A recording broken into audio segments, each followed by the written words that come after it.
Salam, selamat pagi, saudara yang terkasih dalam Tuhan Yesus. Amin.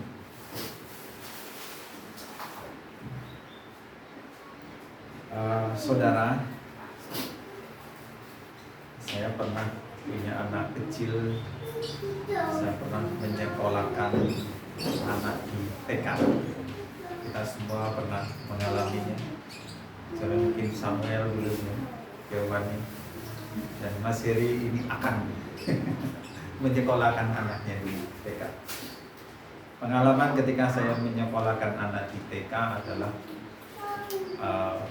punya bayang-bayang bagaimana anak saya nanti ketika bergaul dengan teman-teman, bertemu dengan teman yang baru, ya, ada was-was, ya.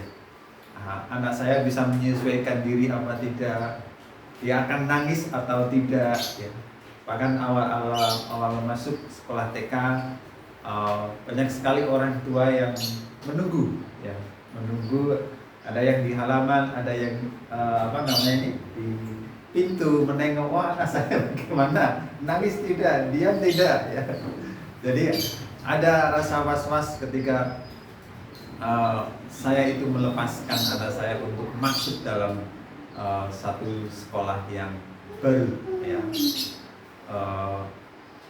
Sebenarnya dalam hal itu menunjukkan sebenarnya saya mengasihi, ya, mengasihi anak saya. Bahkan kita semua mengasihi anak kita. Tetapi kasih itu bukan berarti selalu ngekepi anak, ya.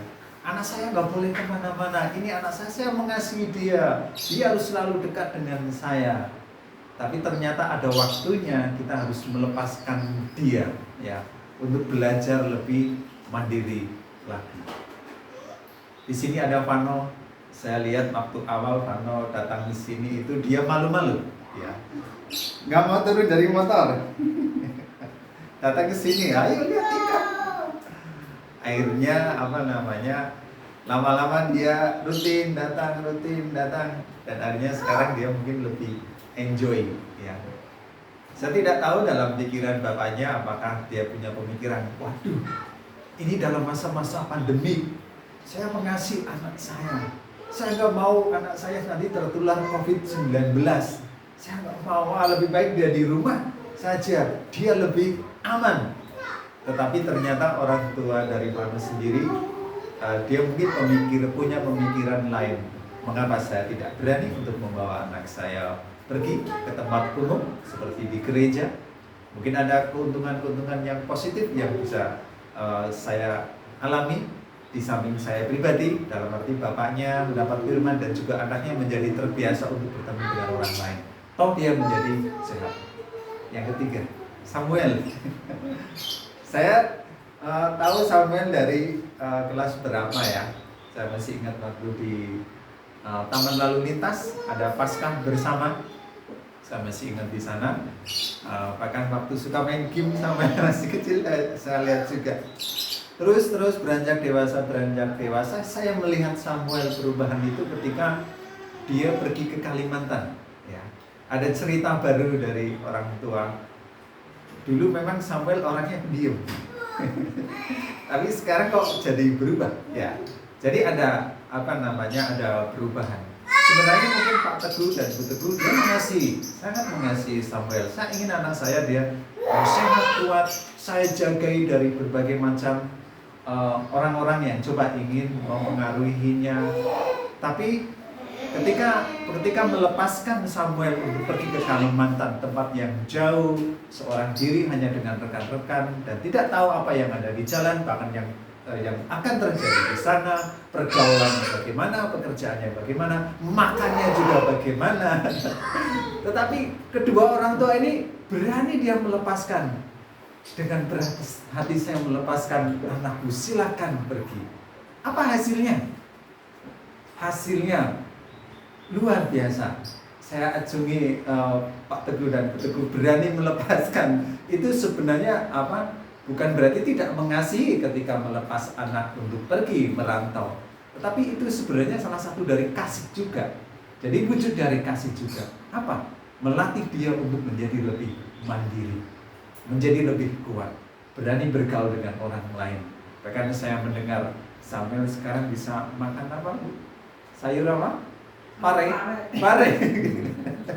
Mungkin kalau di rumah di dekat orang tuanya, mamahnya, wah anak saya ini gak suka makan pare, berarti gak akan saya masakan.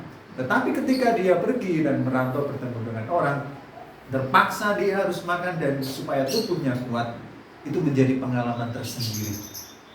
Jadi saudara yang dikasih Tuhan, kasih itu ternyata tidak hanya kita mendekat, tapi kasih itu kadang kita juga mendorong untuk pergi, ya, melepaskan. Itu juga disebut dengan kasih. Bagaimana dengan Yesus Kristus kepada kita? Apakah Yesus Kristus juga melakukan seperti itu? Sepertinya ya. Yesus Kristus sepertinya melakukan hal seperti saya, seperti Mas Heri, seperti Pak Teguh dan Ibu Teguh terhadap anak-anaknya. Sepertinya Tuhan Yesus juga tidak selalu mengakupi anak saya ini nggak boleh pergi kemana-mana. Nanti dia tertular dengan doktrin-doktrin yang lain. Nanti anak saya dia tidak bisa berargumentasi. Tapi ternyata kadang Tuhan juga izinkan kamu masuk sana, silakan. Kamu bisa enggak gitu. Tapi nanti kalau tidak bisa, Tuhan pasti akan tolong kita. Jadi hari ini mari saudara dikasih Tuhan, saya diberkati dari satu perenungan firman Tuhan, perenungan saya. Jadi saya menulis satu judul seperti ini, kasih yang total. Jadi kasih yang total. Saya menulis seperti ini. Yesus mengasihi semua orang dengan totalitas yang tinggi. Yesus mengasihi semua orang dengan totalitas yang tinggi. Natsnya dari Yohanes pasal 11. Kita tidak akan membaca nats ini semua, nanti hanya saat saya diberkati, saya akan menyampaikan nats ini karena ini sangat panjang ya, supaya kita menyingkat waktunya. Yaitu tentang Lazarus dibangkitkan. Jadi ayat pertama sampai ayat yang ke-40 ya, ini tentang Lazarus dibangkitkan. Ada dua saudara yang dikasih Tuhan, kasih yang dimiliki oleh Tuhan itu. Ada dua ya, kasih Tuhan yang total itu ada dua, dan diberikan kepada dua kelompok. Kelompok yang pertama, siapa yang menerima kasih yang total itu? Yang pertama adalah yang menerima kasih yang total adalah keluarga Maria dan Marta Lazarus ya. Jadi keluarga ini yang menerima kasih yang total daripada Tuhan. Saudara yang terkasih dalam Tuhan Yesus Kristus, kita melihat bagaimana latar belakang nats ini. Memang kalau kita melihat dari ayat yang kedua, dikatakan Maria ialah perempuan yang pernah meminyaki kaki Tuhan dengan minyak mur dan menyekannya dengan rambutnya. Kita tahu bahwa ini memang pernah terjadi. Bahkan Tuhan Yesus, bahkan salah satu murid Tuhan Yesus mengatakan, ini orang menghambur-hamburkan minyak. Orang ini memboroskan minyak, memboroskan keuangan. Mengapa tidak bisa? Apakah tidak bisa dijual dan diberikan kepada fakir miskin dan orang-orang yang membutuhkannya? Dan Tuhan mengatakan, biarkanlah dia melakukan yang terbaik. Saudara yang dikasih Tuhan, Maria ternyata dia pernah melakukan hal ini kepada Yesus Kristus, dan Yesus Kristus membalas kasihnya yang begitu luar biasa. Kita juga pernah mendengarkan khotbah tentang ini, bagaimana luar biasa pemberian yang total diberikan oleh Maria kepada Yesus Kristus. Kita tahu bahwa minyak itu sangat mahal, ya, sangat mahal.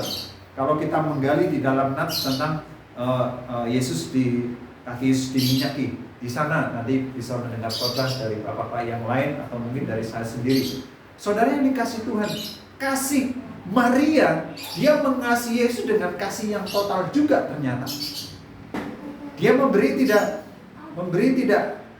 kalau saya menulis di sini, memberi dengan tidak kaleng-kaleng. Tidak hanya asal memberi, tetapi seperti memberi keseluruhan yang dia punya, hanya untuk supaya begitu dia mengasihi Tuhan, yaitu dengan wujud meminyaki kaki Yesus Kristus dan menyikatnya dengan rambutnya. Dan akhirnya apa, saudara, yang dikasih Tuhan? Bahkan di di nats yang lain juga kita tahu ketika Maria Maria diminta oleh kakaknya Marta. Marta bilang kepada Tuhan Yesus, "Tuhan, kenapa engkau tidak menyuruh adikku untuk menolong, membantu pelayanan, menyiapkan tempat dan lain sebagainya?" Tetapi Tuhan Yesus mengatakan dia mengambil bagian yang sangat luar biasa, yang sangat baik untuk duduk diam dan mendengarkan firman Tuhan. Artinya keluarga ini, mereka memberikan hidupnya, memberikan kemampuannya, memberikan hartanya untuk melayani Tuhan. Jadi kita lihat kasih mereka kepada Tuhan juga tidak kasih yang kaleng-kaleng, mengasihi yang tidak kaleng-kaleng, kasih yang sungguh-sungguh total kepada Yesus Kristus. Dan Yesus Kristus membalas kasih mereka juga dengan kasih yang tidak kaleng-kaleng. Saudara yang terkasih dalam Tuhan Yesus Kristus, memang di sini tidak dijelaskan bahwa Yesus Kristus memberikan sekian keping uang untuk jerih lelah mereka. Di sini memang tidak ditulis. Dan di sini memang juga tidak ditulis, bahkan bendahara dari murid-murid Yesus memberikan kepada wanita-wanita yang sudah bekerja keras. Di sini tidak ditulis. Tapi sepertinya mereka begitu semangat untuk melayani pelayanan Yesus Kristus dan murid-muridnya dan para rasul. Memang kita tidak melihat bahwa dia mendapatkan upah, dia mendapatkan jerih lelah. Tetapi kerja keras yang dilakukan oleh Marta, kita melihat itu satu pekerja keras yang luar biasa, yang sungguh-sungguh ingin memberikan pelayanan terbaik bagi orang-orang pada waktu itu yang haus dan lapar akan kebenaran firman Tuhan. Dan yang pasti Yesus tahu sungguh-sungguh sifat dan karakter daripada keluarga ini. Yang pasti makanan secara rohani diterima oleh mereka, sehingga mereka semakin kuat untuk terus tetap maju di dalam melayani Tuhan Yesus pada waktu itu. Dengan kegiatan, dengan menyambut, dengan menyiapkan tempat, atau melayani orang-orang yang ingin datang kepada Yesus Kristus. Saudara yang dikasih Tuhan Yesus Kristus, Yesus membalas respon kasih mereka, yaitu dengan mengasihinya juga. Kasihnya dengan mengajarkan akan firman kebenaran. Yang pasti di sini Yesus Kristus memberikan pengajaran tentang kebenaran dan kuasa dari Allah Bapa di surga. Itu yang diberikan. Yang tertulis bahwa Yesus memberikan firman kebenaran itu kepada keluarga Maria, Marta dan Lazarus, sehingga Maria menjadi kuat. Marta juga semakin menjadi semangat untuk melayani Yesus Kristus dan para rasul pada waktu itu, murid-murid pada waktu itu. Di sini memang tidak dituliskan bahwa Yesus memberikan harta seperti dana, namun Yesus memberikan harta abadi yang tidak akan dimakan oleh ngengat dan oleh karat. Tidak akan pernah hilang apa yang diberikan oleh Yesus Kristus, yaitu kekekalan. Kalau kita melihat ke bawah, mereka begitu yakin bahwa Yesus itu adalah Mesias yang akan datang. Walaupun Yesus mengatakan bukan itu maksudnya, memang dia akan dibangkitkan. Tetapi Maria dan Marta dengan yakin, ya Tuhan, dia memang akan dibangkitkan pada saat orang-orang mati pun dibangkitkan. Itu menunjukkan iman mereka sangat dalam. Mereka sungguh-sungguh mengerti tentang pengajaran yang diberikan oleh Yesus Kristus, yaitu keselamatan kekal itu yang harus mereka miliki dan tanam di dalam hati mereka, sehingga mereka terus begitu semangat untuk melayani Tuhan. Jadi mereka mendapatkan harta yang abadi itu, pengenalan akan Tuhan. Tuhan mengasihi mereka dengan memakainya. Ini lebih lagi di dalam ayat yang keempat. Ayat yang keempat ya. Seperti ini. Ketika Yesus mendengar kabar itu, ia berkata, penyakit itu tidak akan membawa kematian, tetapi akan menyatakan kemuliaan Allah. Sebab oleh penyakit itu anak Allah akan dimuliakan. Yang kelima, Yesus memang mengasihi Marta dan kakaknya dan Lazarus. Namun setelah didengarnya bahwa Lazarus sakit, ia sengaja tinggal 2 hari lagi di tempat di mana ia berada. Saudara yang terkasih dalam Tuhan Yesus Kristus, ketika saya mendengar akan hal ini, jadi Yesus mengasihi Maria dan Marta ora sih? Secara kedagingan Yesus mungkin kita mengatakan dia tidak mengasihi. Orang lagi berduka, tetapi dia justru tinggal 2 hari lebih lama. Bukan dia segera pergi dan menyampaikan bela sungkawa, tetapi dia justru membiarkan itu. Secara manusia sebenarnya, kalau saya mengatakan, Tuhan ini bagaimana? Aku sebagai orang yang mengasihi Maria dan Marta, tapi engkau tidak segera pergi untuk memberikan berita duka, memberikan penghiburan kepada mereka. Tuhan tidak mengasihi. Mungkin di ayat-ayat yang mengatakan, Tuhan, seandainya engkau ada di sini pada waktu itu, saudaraku tidak akan meninggal. Dikatakan oleh Marta, bahkan dikatakan oleh Maria juga. Tuhan, seandainya engkau ada di sini pada waktu itu, saudaraku tidak akan meninggal. Berharap sekali bahwa Tuhan akan menolong mereka, memberikan penghiburan kepada Maria dan Marta yang sudah begitu banyak mengorbankan untuk pelayanan Tuhan Yesus Kristus. Tetapi saudara yang dikasih Tuhan, kita lihat Tuhan kasih Tuhan kepada mereka. Sekali lagi, bukan kasih yang kaleng-kaleng.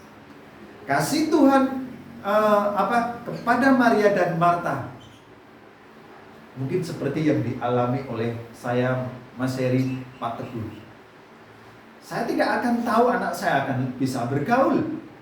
Mas Heri mungkin juga tidak tahu bahwa anaknya dia akan lebih enjoy untuk beribadah. Pak Teguh dan Bu Teguh juga mungkin tidak tahu bahwa anak saya nanti akan bisa makan sayur pare. Gak ada.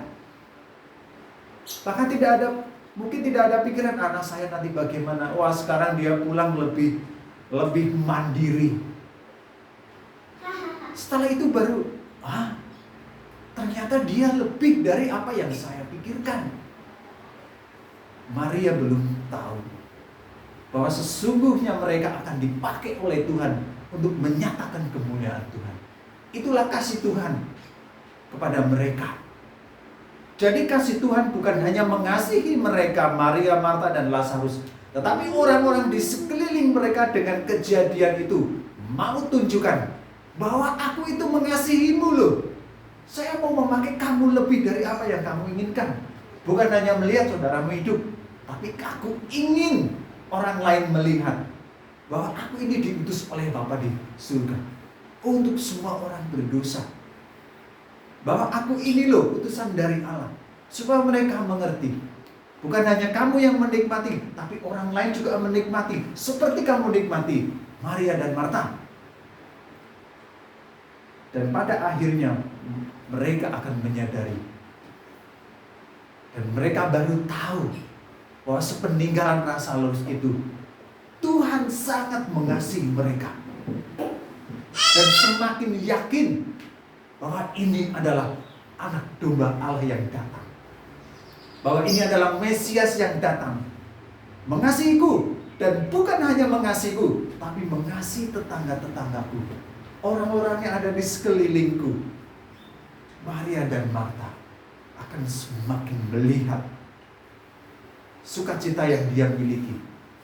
Tidak hanya sukacita dekat dengan Tuhan, tapi sukacita yang dimiliki, sukacita seperti yang dialami oleh Yesus Kristus, yaitu orang lain pun dapat menikmati keselamatan yang diberikan oleh Tuhan Yesus kepada dirinya.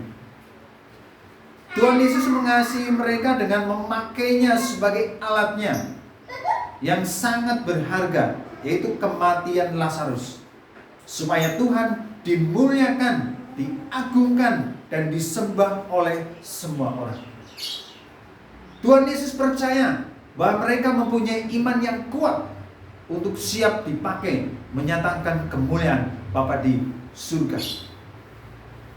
Di dalam ayat 24 sampai 27,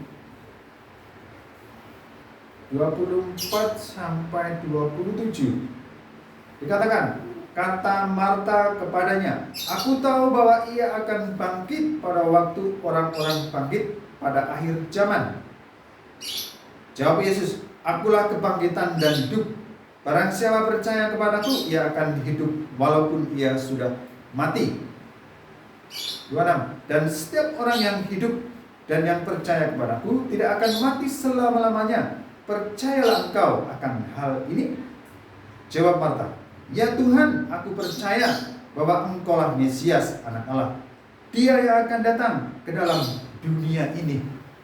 Inilah yang membuat Yesus yakin bahwa keluarga ini keluarga yang kuat secara rohani, kokoh secara rohani. Jadi Yesus berani meninggalkan 2 hari lebih lama untuk memakai dia menjadi alatnya. Begitu percaya, dan Yesus percaya dengan Maria dan Marta.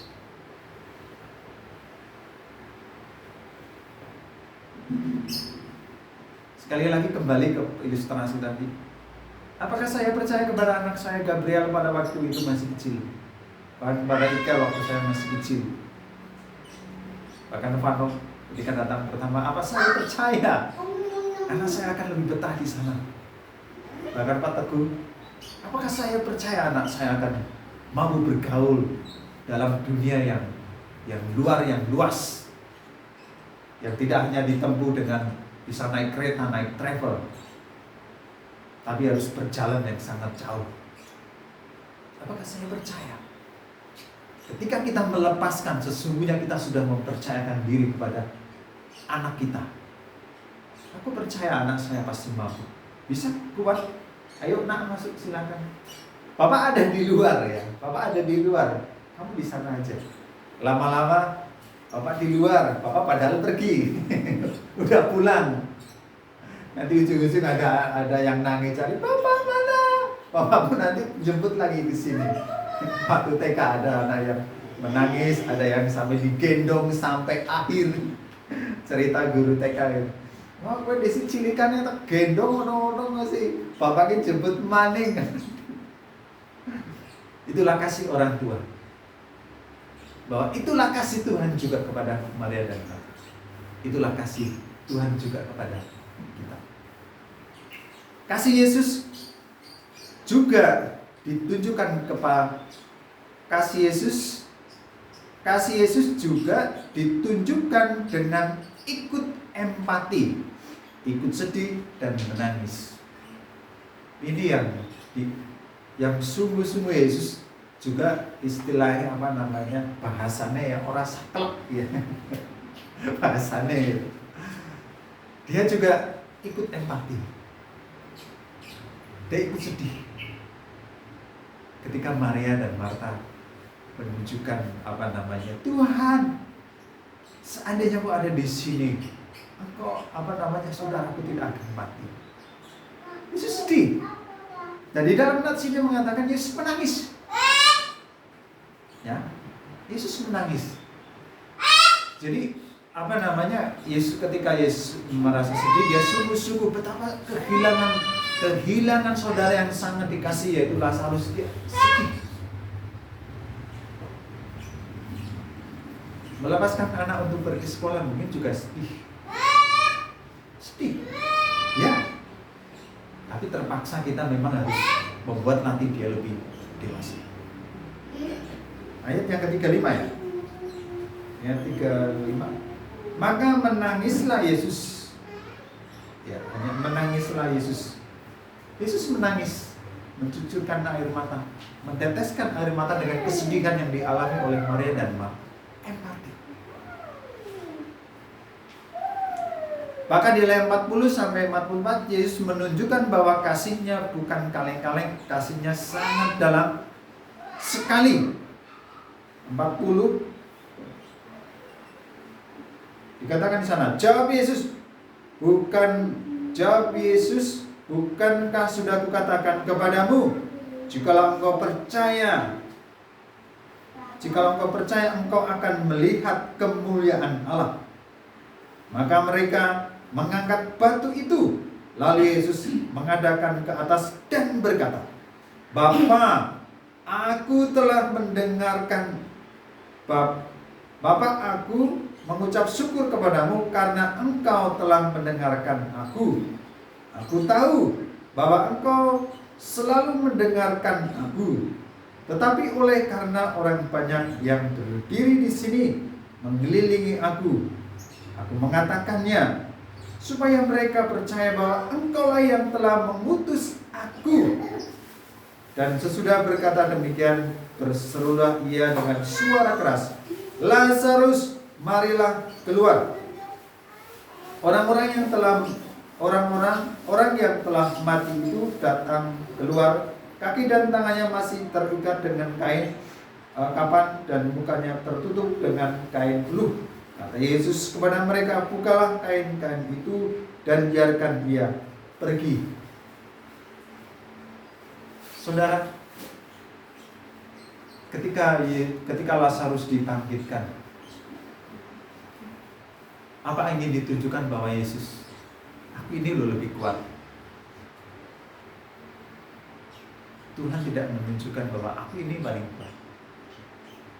Kerendahan hati Tuhan, supaya mereka yang ada di sini lu tahu bahwa engkaulah.